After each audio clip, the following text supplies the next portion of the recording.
Leute, herzlich willkommen nach Ewigkeiten bei Xenoblade Chronicles 1 wieder. Mann, ist das lange her. Wir haben letztes Mal aufgehört, indem wir hier unten angekommen sind in der Stadt von den Mechons. Oh, ich weiß gar nicht, wie heißen sie. Steht da irgendwas? Nein? Okay. Steht irgendwo ein NPC, wo dann nur kein Name steht? Dorfbewohner. Wir sind in Dorf der Dorfbewohner angekommen. Ja, bei Robo-Menschen. Bei Robo-Alligator und Mr. Roboter sind wir angekommen. Oh, ihr seid zurück. Habt ihr euch in Dorf gesehen? Ja, ja. Nun dann will ich euch Fragen beantworten. Oder seid ihr immer noch nicht fertig? Komm, machen wir, reden wir mit ihr.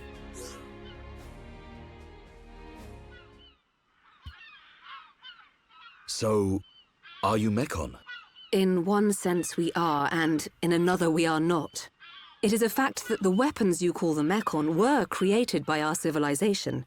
However, we were born from the Mechonis.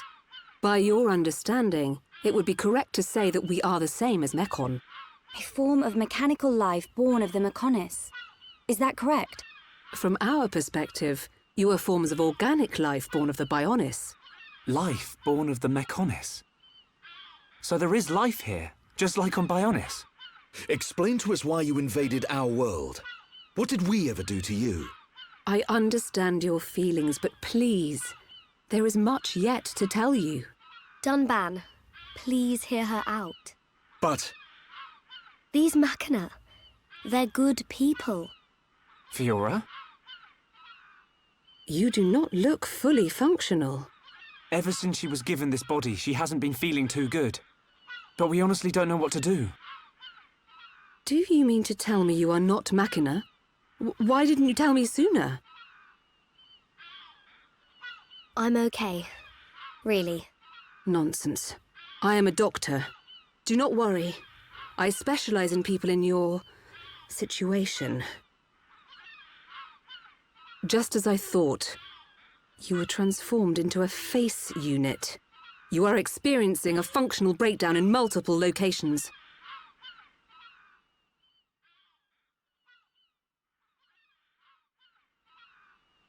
I will take her to my laboratory. The Chief will answer your questions. He is waiting for you in Junks. For us? We will speak later. Shulk, I'm... Fiora. Don't worry. I'll keep an eye on her. Thanks.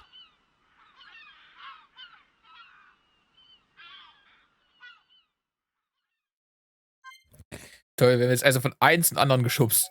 Ist auch nicht gerade... Ja, egal. Was ist eigentlich hier? Ist das, Symbol habe ich doch irgendwo schon mal gesehen. Ich weiß nicht genau wo. Ist es Triforce? Nein, ist es irgendwas. Oh, guck mal, das ist wieder ein Punkt, wo man sich in dieses unendliche Land beamen kann, wo man eigentlich nicht hin will. Ich weiß nicht, wie er da hingeht. Huh. He's massive. I get a kick out of seeing people's faces every time. We were told that you were waiting for us. That's right. I've been waiting a long time. Waiting for you to accept my request. Request? But first, let me ask. The sword the young man is holding. Is that the Monado? It is. And the destruction of the fortress on the sword. Was that your lot's doing? Yes. Although unfortunately we were unable to stop Egil. Egil? Do you know him? He claims to be the leader of Mechonis. This Egil that you fought is one of our people. He's my son. Your son? Actually, my request is about him as well. Ah. I want you to kill Egil.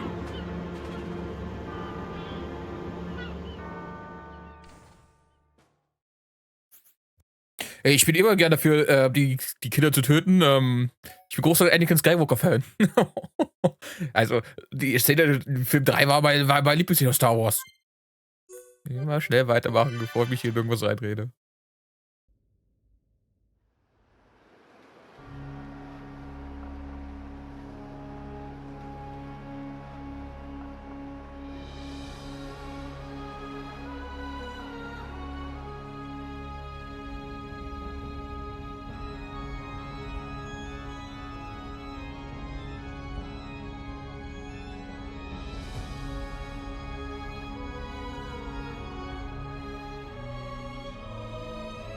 Dearest Homs and Nopon representatives, my humble gratitude for accepting our invitation. I am Kallian Antiqua, Regent of the High Entia. We all know who you are. You High Entia have kept yourselves safe, remaining spectators to our destruction. Why call upon us now? As stated in my invitation, it is our intention to form an allied force from the peoples of Bionis, with which we will confront Mechonis. Look at you. One little scratch and you're already crying for help.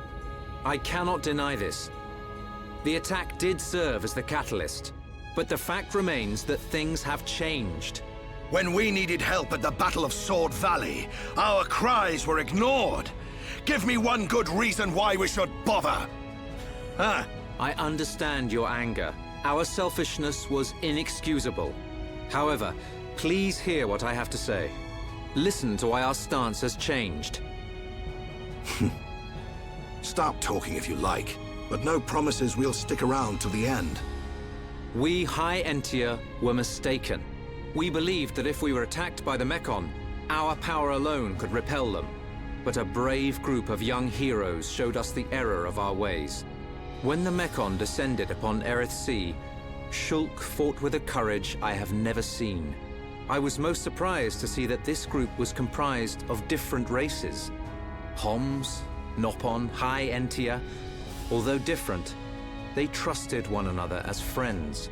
As just one inhabitant of Bionis, I desired to... No, I felt compelled to become strong like them. Their strength came from the Monado. Bravery only gets you so far in this world. Then you will not join us? Hold your horses, son. I said they didn't win with bravery alone, but they wouldn't have got far without it. All right. You can count on our help. The Nopon will join too. The Hum-Hum and Bird people are friends of the Nopon. We will fight together. Dixon, are you leaving? Yeah. It's just I felt this sudden pain in the neck. Is that your response? Don't go jumping the gun there, Prince. I'll leave the colony's forces with old Atharon here. You can use them however you want. I've got somewhere I need to be. Might I ask where?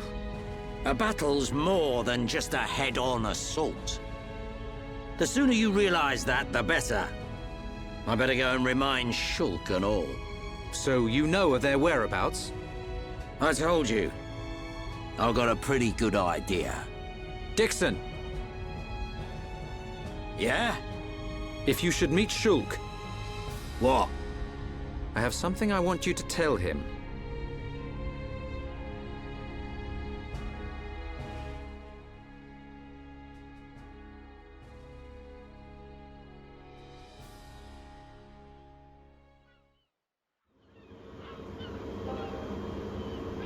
You want us to kill your son? That is no small request. There are hardly any of us Machina left on Mechonis. Back when the Bionis and the Mechonis were fighting, the Bionis almost completely wiped us out. I suppose the Bionis just didn't want us around. Lady Mayneth fought the Bionis for us. In the end, the two Titans wounded each other and entered a deep slumber. Who was Lady Mayneth? The creator of Mechonis. You could say that she is the Mechonis itself. You talk like you saw all this. Ain't this all just an ancient myth?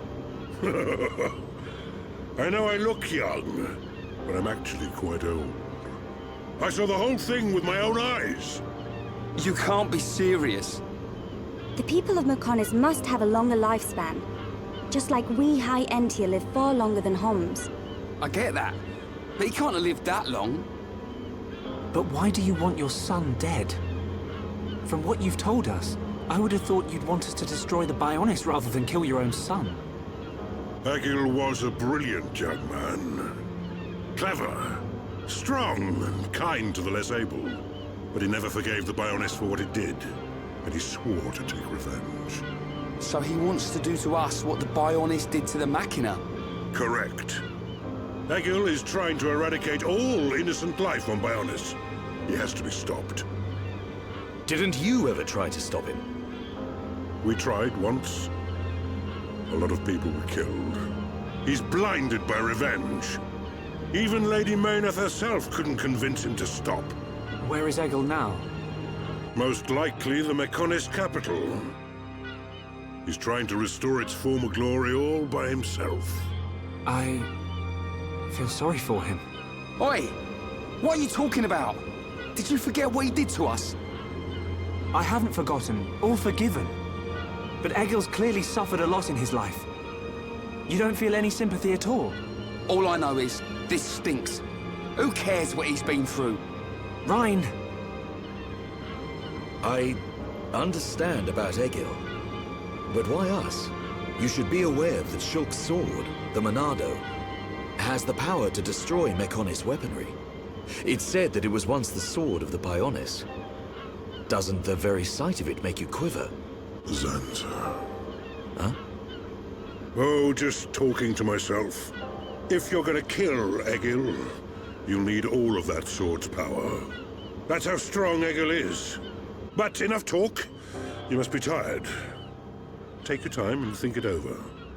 Until the young lady's treatment is finished, feel free to spend time in our village.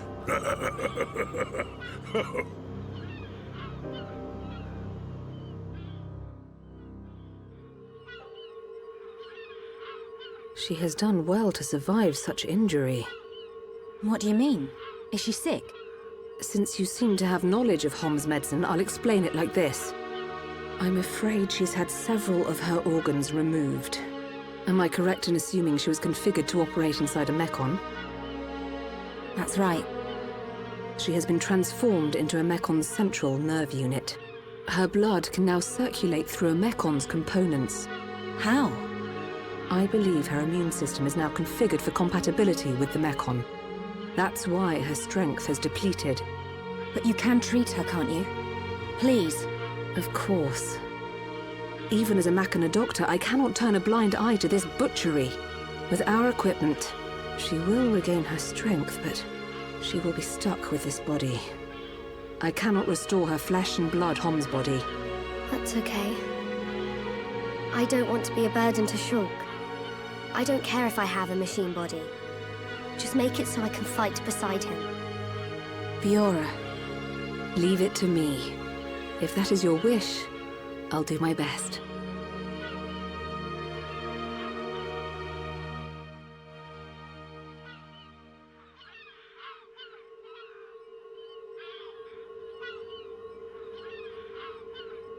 I must implant a new circulation system for her immune functions. But we have one problem. A problem? I don't have a piezoelectric unit, which is required to control such a system. As long as she remains on this bed, the life support machine can compensate. But to move around freely, she must have the piezoelectric unit. The same unit is used in Mechon, so if you were to find some Mechon parts... But where? Well, outside of the village at the base of Digit 5, there's a beach. Debris from above washes the shore there. You might be able to find one among the Mechon wreckage. We'll take a look. The beach at the base of Digit 5, right? Yes. It gives off a faint red glow, so it might be easier to find at night.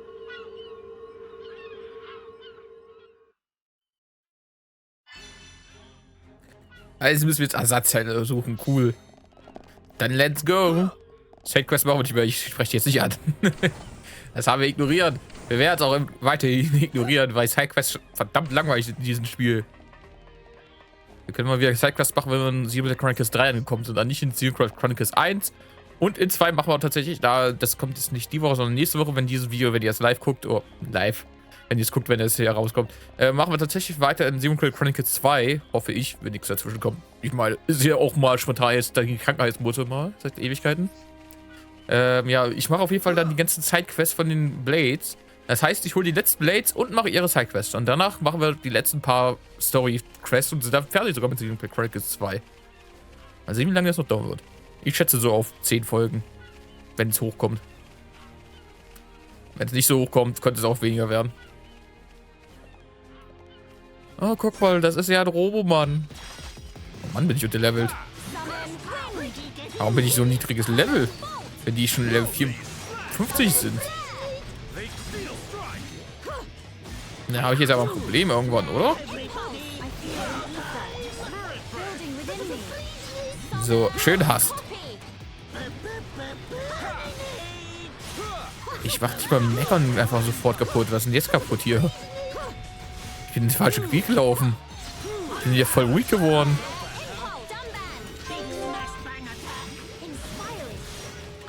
Okay, den kriege ich noch einfach runter. Oh, eine Silbertruhe. Aber nur Schrott drin. So, warte mal. Karte. Ich muss irgendwo dahin. Oh, gab's nicht... Warte mal. Ich bin mir jetzt nicht 100% sicher, aber ich gibt, glaube ich, auch einen Umweg, den man durchs Dorf gehen kann. Probieren wir mal einfach. Ich meine, wir haben die Zeit. Oh, nicht die Zeit. Das wird eine sehr kurze Folge, weil ich wollte unbedingt wieder Xenoblade Chronicles 1 mal rausbringen. Und ich habe heute leider nicht so viel Zeit. Das heißt, das wird diesmal tatsächlich mal eine Folge, die man sich angucken kann, von 30 Minuten. Die anderen Folgen waren so mit 3 Stunden gefühlt. Ja, ich habe da währenddessen so 3 Sidequests gemacht. 3 Stunden. Das ist doch eigentlich doch guter Content, oder? Oder? Ist es hier rum? Ja, glaube ich, richtig. Ich kann nicht sogar gucken, ob das da frei ist. Weil ich weiß auf jeden Fall, dass da so ein Weg rausgeht. Aber es kann auch sein, dass ich den erst aktivieren muss. So, der müsste ja dann demnächst da vorne irgendwo kommen.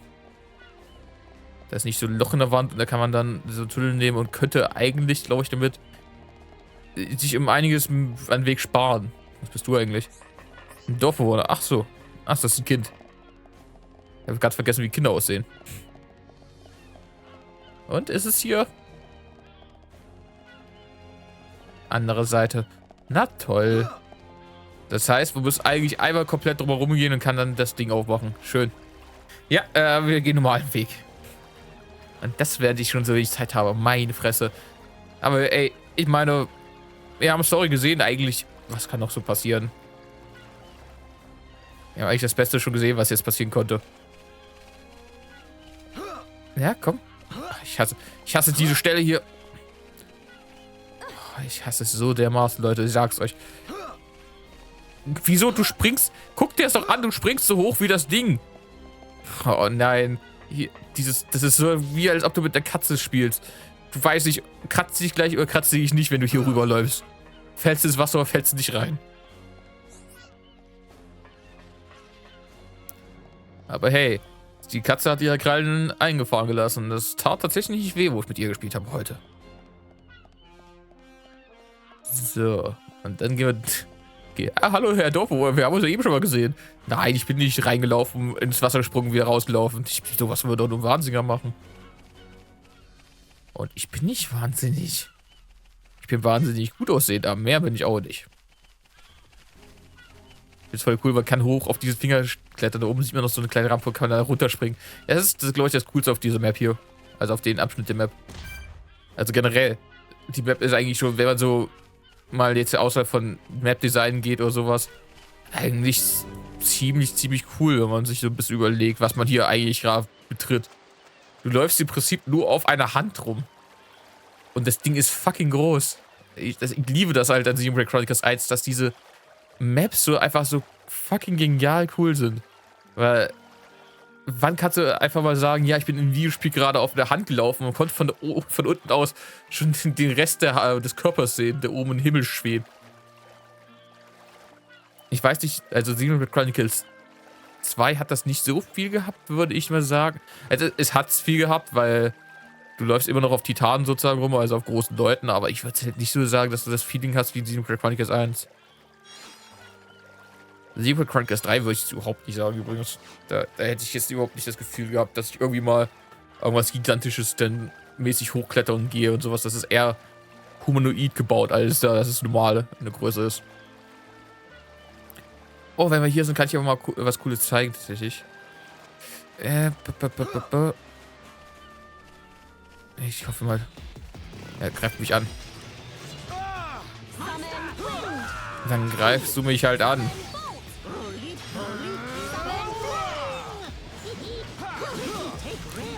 Immer schön am Boden halten.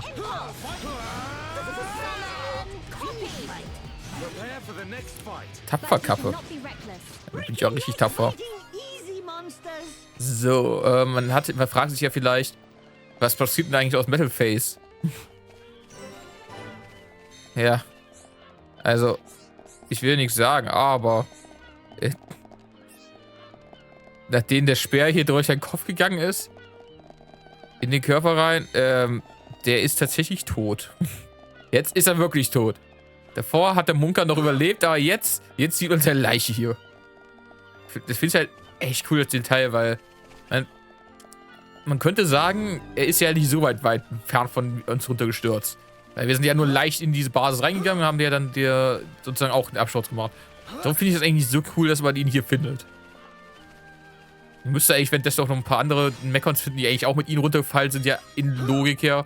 Aber ey, man kann nicht alles haben. Man kann nicht alles haben immer.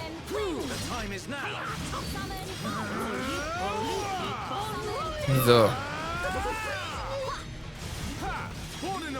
World of Strikes.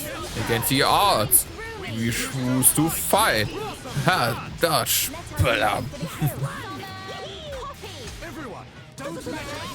Ich fand die eigentlich meine Nachsprechermäßigkeit. Ich könnte jetzt auch Synchronsprecher werden, oder? Also ich würde auf jeden Fall sagen, ich habe einen Kollegen gehabt, der ist jetzt Synchronsprecher. Oder Hörbuchautor, besser gesagt. Und ich würde sagen, ich bin auf jeden Fall auf dem gleichen Level wie er. Der ist auch nicht viel besser als ich.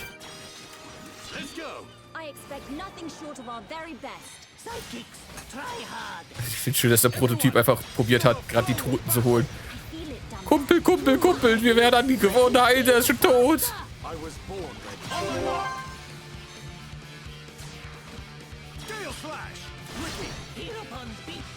Ja, ich glaube, ich muss eigentlich Ricky mit Melia tauschen, damit es gut funktioniert, dass man diese Dreier-Kombos machen kann.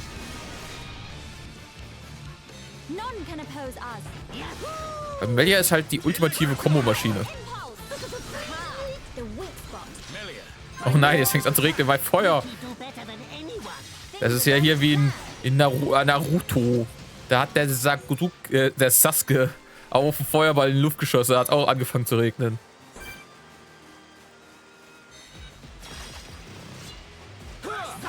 Komm her, du Blechbüchse. Der sieht halt auch echt aus, als ob er gerade von irgendeinem Alien-Virus echt hart verprügelt wurde oder so. Oh, unsere Harmonie hat sich verbessert.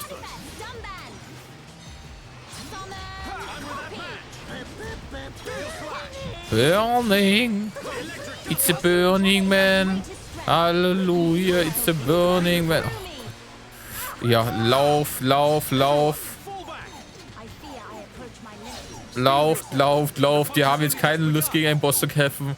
Vor allem, wenn wir kein richtiges Team haben. Das wäre auf jeden Fall kein guter Startpunkt gewesen jetzt gerade. Oh, er hat das auch fertig. Dann muss ich auch mal wechseln. Zusatzheilung bei Crit. Würde. Lern mal ein bisschen mehr Würde, Kollege. Wie sieht es bei den anderen aus? Sind die alle auch... sind auch alle schon auf einem guten Weg.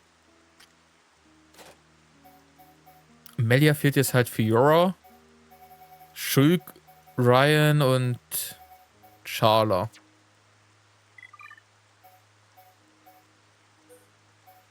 Warte mal, dann machen wir mal.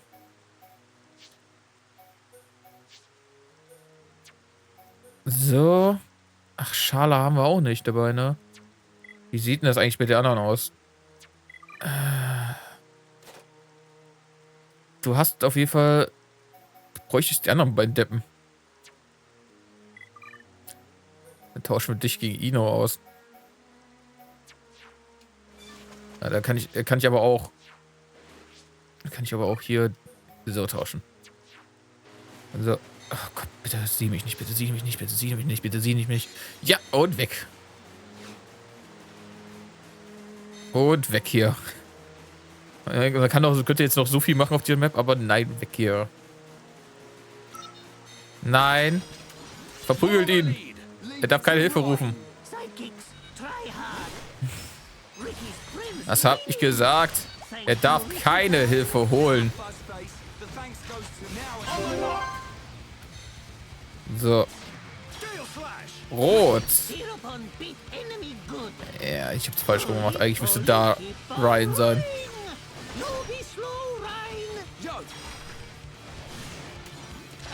Ja, es ist auch okay.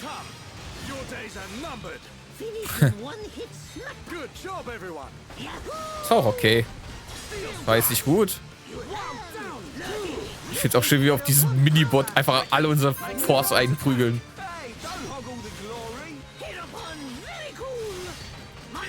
Komm! In Schüttern kommen hier. Ich weiß gar nicht, ob die überhaupt das können.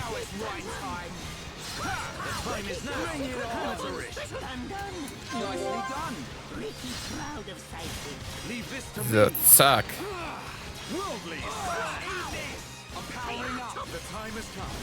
Okay.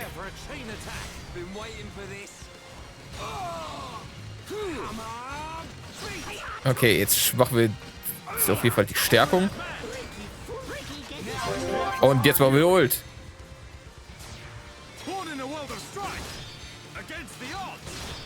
Den machen wir jetzt platt.